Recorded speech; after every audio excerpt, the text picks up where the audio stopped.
अजित पवारांशी संबंधित जरंडेश्वर कारखान्यामुळे नागरिकांचं आरोग्य धोक्यात आले।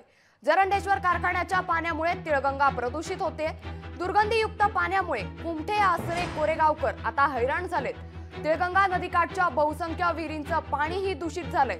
तर स्थानिक नागरिकांनी लोकशाही मराठीकडे त्यांच्या व्यथा मांडल्यात। गावकऱ्यांची कुठली तक्रार आली नसल्याचा पालकमंत्री शंभूराजे देसाईंनी मात्र दावा केलाय। तर नागरिकांच्या काय व्यथा आहेत पाहूयात। बंद केलं पाहिजे किंवा जीव जंतू जनावरांना ह्यांना बाधक आहे म्हणल्यावर ते थांबलं पाहिजे। बंदोबस्त केला पाहिजे पाण्याचा कारखानदारांनी। यात म्हणजे माणसाला पण अपायकारक आहे, रोगराई म्हणा येते, पुन्हा जनावरांना धोका आहे, मासे म्हणा किंवा काय अनेकही असेल। पुन्हा वास येतोय शेजारी। आता आम्ही इकडे एक लांब आहे, आम्हाला नाही वास, जवळच्या माणसाला घाणीमुळे आजारही पडायचं प्रमाण जादा होणार।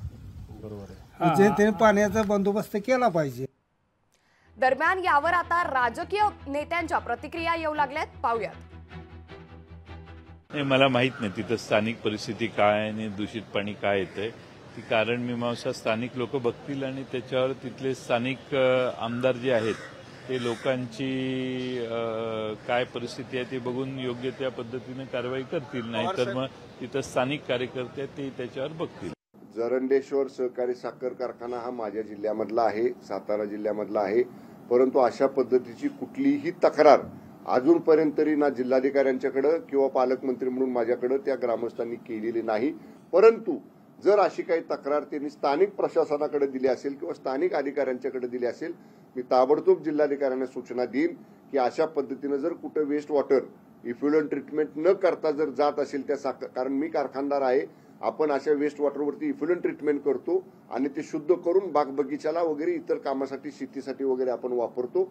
नेमकी तिथं काय अडचण आहे हे मी स्थानिक प्रशासनातल्या अधिकाऱ्यांना सूचना देईल। ग्रामस्थांना या प्रदूषित पाण्याचा त्रास होणार नाही या बाबतीतल्या सक्त सूचना जरंडेश्वर कारखाना प्रशासनाला दिल्या जातील। लोकशाही मराठी ऐका, पहा, जागरूक रहा।